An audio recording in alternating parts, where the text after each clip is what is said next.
রাত্রিবেলা ঘরের দরজা বন্ধ করার সময় একটি দোয়া কখনোই ভুলে যাবেন না। হযরত আলী রাদিয়াল্লাহু তাআলা আনহু জানিয়েছেন, তিনি বলেন, আমি রাসূল সাল্লাল্লাহু আলাইহি সাল্লামের কাছ থেকে শুনেছি, যখন মানুষ নিজের ঘরের দরজা অথবা পর্দা বন্ধ করে দেয়, তখন সে একটি দোয়া যদি না পড়ে, তাহলে রাত্রিবেলায় তার ঘরে খারাপ এবং দুষ্ট জিন বিচরণ করে। এছাড়াও ঘরে চোর ডাকাত ঢুকতে পারে। তাই ঘরকে নিরাপদ রাখতে এই দোয়াটি অবশ্যই পড়তে হবে। হযরত আলী রাদিয়াল্লাহু তাআলা আনহু কিছু মানুষের সাথে বিভিন্ন মাসআলা মাসাইল নিয়ে আলোচনা করছিলেন। আর ঠিক তখন এক ব্যক্তি এসে জিজ্ঞাসা করতে লাগলো, ইয়া আলী, মানুষের মধ্যে এমন কোনো ভুল কি এখন দেখা যাচ্ছে যেটি দেখতে অনেক স্বাভাবিক লাগে, কিন্তু সে ভুলের জন্য মানুষের ঘর বরবাদ হয়ে যায়? এই প্রশ্নটি সম্পূর্ণ করতে না করতেই হযরত আলী রাদিয়াল্লাহু তাআলা আনহু ইরশাদ করেন, হ্যাঁ, আমি রাসূল সাল্লাল্লাহু আলাইহি সাল্লামের কাছ থেকে শুনেছি, যখন মানুষ নিজের ঘরের দরজা অথবা পর্দা বন্ধ করে দেয় রাত্রিতে ঘুমানোর আগে, তখন সেই সময় আল্লাহর নাম নেয়া ভুলে যায়। মনে রাখবে, যখন রাত্রিতে ঘরের দরজা অথবা পর্দা বন্ধ করবে, তখন আল্লাহর নাম নিয়ে অবশ্যই একটি দোয়া পড়বে, আর সেটা হচ্ছে বিসমিল্লাহি তাওয়াক্কালতু আলাল্লাহ।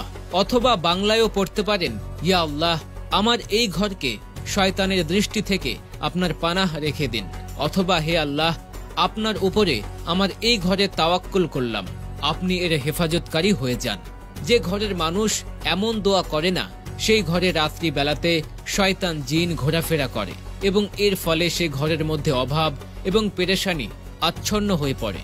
তাই আলী রাদিয়াল্লাহু তাআলা আনহু ইরশাদ করেন, তোমরা রাতের বেলা এই দোয়াটি পড়ে তারপরে তোমরা তোমাদের ঘরের দরজা বন্ধ করবে অথবা পর্দা বন্ধ করে দেবে। এর ফলে তোমাদের ঘরে কোনো চোর প্রবেশ করতে পারবে না এবং তার সঙ্গে সঙ্গে ফেরেশতারা ঘর পাহারা দেবে। কেননা এই দোয়াটি পড়ার ফলে মহান আল্লাহ তাআলার জিম্মায় চলে যাবে তোমার ঘর। অন্ধকার রাত্রিতে যখন মানুষের চোখ সামনে কিছু দেখে না, তখন আল্লাহ তাআলা তোমার ঘরের হেফাজতকারী হয়ে যাবেন। এছাড়াও রাসূল সাল্লাল্লাহু আলাইহি সাল্লাম ইরশাদ করেছেন, যখন রাত অন্ধকারে আচ্ছন্ন হয়ে যাবে, অর্থাৎ যখন মাগরিবের পর হয়ে যাবে, তখন তোমরা তোমাদের বাচ্চাদেরকে নিজের ঘরে রাখবে, কেননা সেই সময় শয়তান এবং জিনরা ছড়িয়ে পড়ে।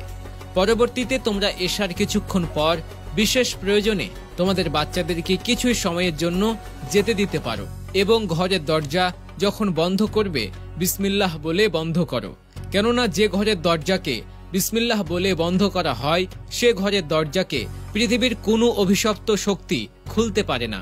হযরত আলী রাদিয়াল্লাহু তাআলা আনহু বলেছেন, তিনটি কাজে কখনো দেরি করতে নেই। এক হচ্ছে মেহমানের খেদমত করতে, দুই হচ্ছে বাবা এবং উস্তাদের যে কোনো হুকুম পালন করতে, তিন হচ্ছে হকের তালাশে বা সত্যের সন্ধানে কোনো লজ্জা অথবা বিলম্ব করতে নেই। আর কারো সম্পর্কে জ্ঞান না থাকলে অযথা ধারণা করার ব্যাপারে নিষেধ করেছে। আমাদের সমাজে মানুষ বেশিরভাগ ধারণা প্রসূত কাজ করে থাকে। আল্লাহ যেন আমাদের এই সকল অন্যায়ের হাত থেকে রক্ষা করেন। আমিন।